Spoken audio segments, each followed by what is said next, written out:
Hello दोस्तों, welcome back. मेरा नाम है राज और आप देख रहे हैं टेकी पॉइंट। अभी हम रिव्यू करने वाले हैं अजैक्स इंजीनियरिंग आईपीओ का। कंप्लीट रिव्यू करने वाले हैं कि आपको अप्लाई करने से पहले इस वीडियो को पूरा देखना चाहिए। मैं इसमें सब कुछ डिटेल में डिस्कस करने वाला हूँ कि ये कंपनी काम क्या करती है, अलॉटमेंट कब से कब आने वाला है, डिटेल्स वगैरह क्या रहेंगी और इसके फाइनेंशियल कैसे रहेंगे, केपीआईज वैल्यू क्या हैं, कंपनी कैसा परफॉर्म कर रही है, बिजनेस क्या है। और लास्ट में हम ये भी डिस्कस करेंगे कि आपको इसमें अप्लाई करना चाहिए या नहीं करना चाहिए। और फाइनली मैं अपना वर्डिक्ट भी दूंगा कि मैं इस आईपीओ में अप्लाई कर रहा हूँ या नहीं। तो बिना समय गंवाए हुए देख लेते हैं। तो सबसे पहले बात कर लेते हैं इस कंपनी के बारे में। ये कंपनी काम क्या करती है। तो ये कंपनी लगभग 32 वर्ष पुरानी है, 1992 में इस्टेब्लिश हुई थी। और ये कंक्रीट बनाने वाली या उससे संबंधित जो भी उपकरण हैं उनको बनाती है। और इसके पोर्टफोलियो में batching plants, SLCM, pumps, slip form paver जैसी मिक्सर, ट्रांजिट मिक्सर और 3D कंक्रीट प्रिंटर्स ये सब बनाती है। लगभग 141 टाइप के ये वेरिएंट बनाती है और लगभग 10 सालों में 29,800 यानी कि 30,000 से अधिक यूनिट्स ये अपनी बेच चुकी है। तो यानी अपने जो भी इसका काम है, कंपनी जो भी ये वेरिएंट्स बनाती है, जो भी उपकरण बनाती है, उनमें अच्छी खासी इनकी पकड़ है। अगर अजैक्स इंजीनियरिंग कंपनी के में भारत में बात करें कि कितने राज्यों में फैला हुआ है, तो लगभग 23 राज्यों में इनका बिजनेस अपना फैला हुआ है। और इनका जो डीलर नेटवर्क है उसमें 51 डीलरशिप है इनकी, जिससे इन्हें 114 टच पॉइंट मिल जाते हैं। तो 25 विश्व स्तर के वितरक शामिल हैं। और मेनली इनकी जो कंपनी का इस्टेब्लिशमेंट है वो कर्नाटक राज्य में है। और इसकी 4 सुविधाएँ हैं, जो जैसे कि गौरी बिदनूर, बसेटी हल्ली, ओवरडैन हल्ली में स्थित इनका जो भी है वहाँ पे अपना इनका प्लांट वगैरह लगा हुआ है। और वहीं से ये अपना सब कुछ मैनेज करते हैं। इनकी जो कंपनी है उसमें 85 सदस्य ही समर्पित सेवा टीम है, जो कस्टमर के साथ डील करती है और अपनी अच्छा खासा उनसे रिलेशन बना के रखती है। तो ये होगी कंपनी के बारे में। अब हम देख लेते हैं जो जो आईपीओ आ रहा है ये ओपन होने वाला है 10 फरवरी से, यानी कि कल से। तो इसीलिए आज मैं ये लॉन्ग वीडियो आपको दे रहा हूँ, जिससे कि आप डिसाइड कर पाओ कि आपको अप्लाई करना है या नहीं करना है। 12 फरवरी तक चलेगा ये आईपीओ, यानी 3 दिन तक आप इसमें अप्लाई कर सकते हो, लास्ट बिड। उसके अलावा इसको अलॉटमेंट अगर आपको ये आईपीओ मिल जाता है तो 13 फरवरी को हो जाएगा। अगर नहीं मिला तो 14 तारीख को आपके पैसे वापस आ जाएंगे। और आपके अगर अलॉटमेंट हो जाता है तो आपको उसी दिन 14 तारीख को क्रेडिट में आपके डीमेट अकाउंट में इसके शेयर आ जाएंगे। और इसकी लिस्टिंग 17 फरवरी को है। तो ये इसका पूरे आईपीओ की डेट्स हो गई। अब हम देख लेते हैं कि आपको पैसा कितना चाहिए, लॉट कितना बड़ा है। तो इसकी जो प्राइस बैंड रखी गई है वो 599 से 629 रुपये के बीच में रख गई है। हम हर बार की तरह जो मैक्सिमम बिड है उस पर बिड करेंगे, यानी 629 रुपये पर बिड करना, जिससे आपको मिलने के चांसेस ज़्यादा हो जाएंगे। एक लॉट में 23 शेयर रखे गए हैं। तो अब एक लॉट को लगाने के लिए आपको जो टोटल पैसा चाहिए ना, वो आपको चाहिए 14,467। यहाँ पे 294 लग गया है गलती से, जो कि होना चाहिए था 629। तो टोटल जो पैसा आपको चाहिए वो 14,467 रुपये चाहिए एक लॉट को अप्लाई करने के लिए। रिटेल में आप मैक्सिमम 13 लॉट अप्लाई कर सकते हैं। तो उस हिसाब से अगर आपको ज़्यादा में अप्लाई करना है तो उससे ज़्यादा फंड चाहिए आपको। इशू साइज अगर देखा जाए तो टोटल 1269, यानी कि टोटल मान के चल सकते हैं लगभग 1270 करोड़ का ये आईपीओ है। फ्रेश इशू में इसमें नील है, सारा का सारा ऑफर फॉर सेल है, यानी कि कंपनी अपने पास पैसा कुछ भी रखने वाली नहीं है, यानी कुछ नया लाने वाली कंपनी नहीं है। आईपीओ से जो भी पैसे वगैरह होंगे अपने बिजनेस बढ़ाने में कुछ भी पैसा लगाने वाले नहीं है। तो टोटल का टोटल ऑफर फॉर सेल है। जो भी इसमें पैसा आएगा उसमें ये सारे जो भी इनके प्रोमोटर्स वगैरह हैं उनके साथ इनका जो भी टाइप वगैरह हो रखा होगा उस तरह से ये अपना कर लेंगे। अब अगर हम देखें इसकी फाइनेंशियल रिपोर्ट्स, तो ये कुछ चार्ट्स मैंने बनाया हुआ है। तो 2022 से लेकर 2024 और उसके बाद सितंबर 2024 तक के मैंने ये सारे revenue, expenses, profit after tax, asset वगैरह रखे हुए हैं। तो एक नज़र, सरसरी नज़र इन पर डाल लेते हैं। रेवेन्यू देखा जाए तो 771 से बढ़ के अगले साल 2023 में 1172 रुपये हो गया। उसके बाद 1780 और अभी जो सितंबर 2024 का लास्ट क्वार्टर था उसमें 794 के लगभग इनका रेवेन्यू रहा है। अगर इसको हम दुगना भी कर दें तो 800 दूनी 1600, यानी 1600 के लगभग इन्होंने रेवेन्यू जनरेट किया। तो अगर यहाँ से ग्रोथ अच्छी थी, लेकिन यहाँ पर अगर देखा जाए तो थोड़ा सा ड्रॉप डाउन हुआ है। सेम एक्सपेंसेस में देखें तो बढ़ोतरी हमें दिख रही है। पहले 681 करोड़ था, फिर 989 करोड़ हुआ, उसके अगले साल 1478 करोड़ हुआ। लेकिन अब चूंकि यहाँ पे रेवेन्यू ज़्यादा जनरेट नहीं हुआ तो एक्सपेंसेस भी उसी हिसाब से रहे होंगे। तो यहाँ पे अगर 6 दूनी 12 करते हैं तो लगभग 1300 करोड़ के लगभग इनका एक्सपेंसेस रहे हैं सितंबर 2024 तक। तो यहाँ से यहाँ पे भी थोड़ा सा हमें ड्रॉप डाउन दिखता है। पिछले 3 सालों में अच्छी ग्रोथ रही है, पर यहाँ पे हल्का सा ड्रॉप हो गया है। प्रॉफिट आफ्टर टैक्स भी सेम फेज में रहा है कि मतलब पिछले 3 साल अच्छी बढ़त मिली है। 66 करोड़ कमाए 2022 में, उसके बाद 135 करोड़, और उसके बाद 225 करोड़ के लगभग इन्होंने प्रॉफिट कमाया टैक्स देने के बाद में। और उसके बाद इस साल अगर हम दुगना भी करें तो 200 करोड़ के लगभग पे अभी इनकी गाड़ी अटकी हुई है। असेट भी इन्होंने साल दर साल बढ़ाए हैं, लेकिन लास्ट ईयर थोड़े से असेट में भी इनके ड्रॉप डाउन हमें यहाँ पे दिख जाता है। अब अगर हम बात करें इनकी, जो भी कंपैरिजन करें लिस्टेड पेयर्स हैं, तो उनके साथ अगर इनकी देखें तो इनके ये मेन 3 पेयर्स निकल के आते हैं जो इनके कंपटीटर हैं। BEML, या इसको बिमल भी बोल देते हैं, बिमल लिमिटेड, उसके अलावा Escorts Kubota limited and action construction equipment limited. इनके जो भी डिटेल्स थी, P ratio, return on net worth, net asset value और इनकम, वो मैंने यहाँ पे दी हुई है। तो ठीक है, तो इन यहाँ से आप इसके भी कंपैरिजन कर सकते हो। इनकी अगर रिटर्न ऑन नेट वर्थ वगैरह देखें तो 10.56, 11.44 और 26.65 वगैरह इसके रहे हैं। सेम इसके नेट एसेट वैल्यू, मैंने आपको ये आगे वाली स्लाइड में मैं आपको बताऊंगा कि इस कंपनी के खुद के KPIs वैल्यू क्या हैं। तो आप यहाँ पे एक बार कंपैरिजन जो भी है इनके लिस्टेड पेयर्स हैं उनके देख लीजिए, एक आप नज़र मार लीजिए, और उसके बाद अब हम बात करते हैं खुद की इस कंपनी के अजेक्स इंजीनियरिंग की वैल्यूएशन क्या है। तो रिटर्न ऑन इक्विटी इनकी अगर देखे जाए 24.53% है, ठीक है।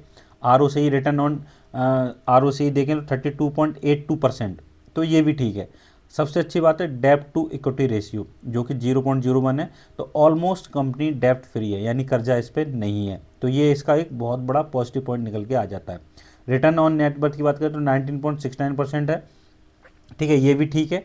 PAT margin, profit after tax margin देखें तो 12.65, ये भी ठीक नज़र आ रहा है। अब बात अगर करते हैं प्राइस टू बुक वैल्यू, तो 7.86 का इसका प्राइस टू बुक वैल्यू है। अगर हम पिछली वाली स्लाइड में जाएं तो यहाँ पे तो मैंने मेंशन नहीं किया, लेकिन जो इस कंपनी का प्राइस टू बुक वैल्यू ये थोड़ा सा हाई है।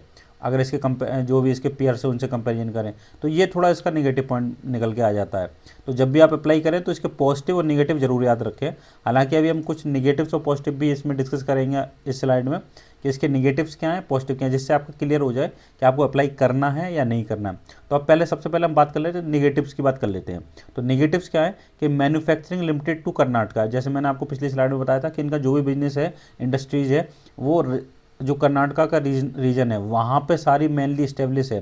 तो अगर कोई गवर्नमेंट की तरफ से कोई प्रॉब्लम होती है या कोई किसी दूसरी तरह की प्रॉब्लम होती है स्टेट में, तो इनके बिजनेस पे फ़र्क पड़ने वाला है, इनके रेवेन्यू में फ़र्क पड़ने वाला है। तो ये इसका एक नेगेटिव निकल के आ जाता है। उसके अलावा रैपिड ग्रोथ में no sustain effective financial health long term. अब इनकी जो एकदम से आपने देखी होगी शार्प ग्रोथ देखी होगी ना, और मैंने लास्ट ईयर में बताया कि इनका थोड़ा सा ड्रॉप डाउन दिख रहा है, तो वो इसका एक नेगेटिव निकल के आ जाता है। और इनकी जो रैपिड ग्रोथ दिख रही है, लगातार जो वृद्धि दिख रही है इनके बिजनेस में, वो लंबे टाइम के लिए सस्टेन नहीं रह सकती। तो ये एक इसका नेगेटिव पॉइंट निकल के आ जाता है। Last but not least, seasonal sales fluctuations can negatively impact financial performance stability. इसका मतलब ये है कि बारिश वगैरह में जो कंस्ट्रक्शन वगैरह होते हैं वो थोड़े स्लो रेट से होते हैं या होना ही बंद हो जाते हैं, तो उससे इनके जो भी बिजनेस है उस पर फ़र्क पड़ता है। जो कि आपने देखा होगा, मैंने लास्ट स्लाइड में दिखाया था कि सितंबर 2024 तक इनके जो भी फाइनेंशियल थे उनमें रेवेन्यू वगैरह कम जनरेट हुआ था। उसका कारण यही था कि सीज़न के हिसाब से भी इनके जो फाइनेंशियल हैं उन पर फ़र्क पड़ता है, बिजनेस पे फ़र्क पड़ता है। ये तो इसका नेगेटिव निकल के आ जाता है। लास्ट में बात करते हैं पॉजिटिव्स की। तो strong and house design development and engineering capability, यानी इनके पास खुद की, अब जो भी ये उपकरण वगैरह बनाते हैं उसके लिए इनके पास खुद की इन हाउस डिज़ाइन डेवलपमेंट की सारी कैपेबिलिटीज़ हैं, यानी इन्हें किसी दूसरे पर डिपेंड नहीं होना पड़ता। कंपनी जो भी उपकरण वगैरह बनाती है वो अपने यहाँ पे ही डेवलप करती है और अपने यहाँ पे डिज़ाइन वगैरह सब कुछ कर लेती है, उसके लिए उनके पास पूरी फैसिलिटी है। तो ये इसका पॉजिटिव निकल के आता है। दूसरा अगर पॉजिटिव की बात करें तो market leader in the large fast growing SLM market dominant share, यानी इनका जो खुद का मार्केट है या जिस प्रकार के उपकरण बनाते हैं उन्होंने उसमें इनका लीडर है, मतलब लार्ज है इनकी, मतलब अच्छा खासा बिजनेस जमा रखा है। तो उस हिसाब से ये पॉजिटिव पॉइंट हो जाता है। अब इसमें लास्ट पॉजिटिव देखें कि diverse customer base with strong long term relationship in the industry, यानी कस्टमर के साथ इनका जो भी रिलेशन है वो इन्होंने बहुत अच्छा बना रखा है। और अलग अलग तरह के, जैसे मैंने आपको बताया था 141 वेरिएंट्स बनाते हैं, 141 तरह के ये वेरिएंट्स बनाते हैं। तो अलग अलग कस्टमर हो गए तो अलग अलग पकड़ भी हो गई सब पे, और सबके साथ अच्छा रिलेशन है। तो ये इनकी एक पॉजिटिव निकल के आ जाता है। अब लास्ट में हम डिस्कस करेंगे कि आपको इसको अप्लाई करना चाहिए या अवॉइड करना चाहिए। तो देखो, सबसे पहले तो मैं आपको बता दूं, योर मनी योर कॉल, आपका पैसा है, आप आपको मैंने सब कुछ डिटेल में बता दिया। अभी आप खुद डिसाइड कीजिए आपको लगाना है या नहीं लगाना है। मैं अपना बताऊं तो सारी चीज़ों को कंसिडर करते हुए 1 या 2 लॉट मैक्सिमम मैं ज़रूर अप्लाई करूंगा। अगर मिल जाता तो बढ़िया है, क्योंकि मैक्सिमम जो आज की डेट में अगर हम देखा जाए तो इस पर प्रॉफिट जो लिस्टिंग गेन होता हुआ नज़र आ रहा है वो लगभग 8% के लगभग होता हुआ नज़र आ रहा है, जो कि अगर हम पैसे में कैलकुलेट करें तो लगभग 1100 से 1200 रुपये का प्रॉफिट आज की डेट तक निकल के आ रहा है।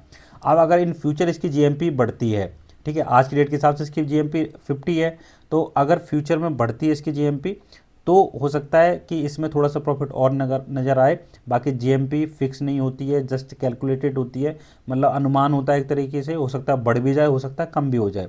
तो फुल्ली हम जीएमपी पे बेस नहीं रह सकते, हमें फाइनेंशियल्स या इसकी जो भी रहते हैं बेसिक्स फंडामेंटल्स वो हमें ज़रूर देखने होते हैं किसी भी आईपीओ में लगाने के लिए।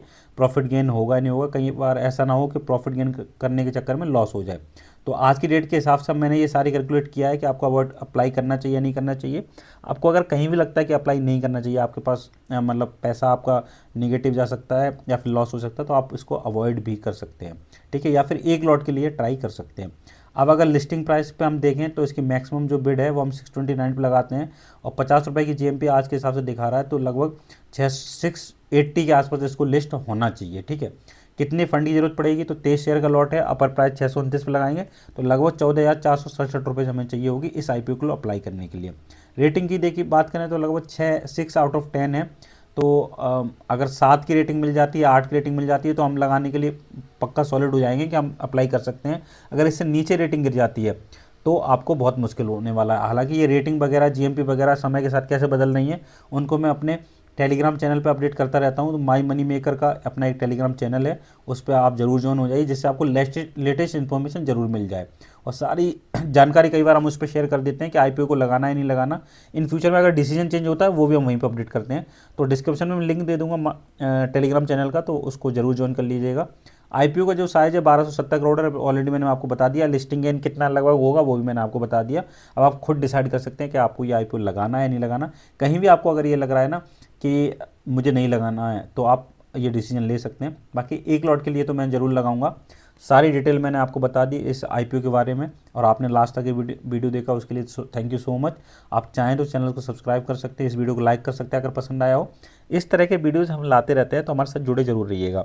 डेली बेस पे जीएमपी जो भी अपडेट होती है वो हम बताते हैं अपने इसी चैनल पे वीडियोज ला के, या फिर किसी भी तरीके से माई मनी मेकर पे जाके जो टेलीग्राम चैनल है उस पर भी अपडेट करते हैं, तो उसको भी जरूर ज्वाइन कीजिएगा। आई होप आपको ये वीडियो पसंद आया होगा। अगर पसंद आया हो तो इसको लाइक ज़रूर कर देना और चैनल के साथ जुड़े रहिए, जिससे आपको लेटेस्ट जो भी इन्फॉर्मेशन है वो आपको टाइम टू टाइम मिलते रहे। मिलते हैं किसी नई वीडियो के साथ अच्छी जानकारी के साथ बहुत जल्द। तब तक के लिए गुड बाय, टेक केयर।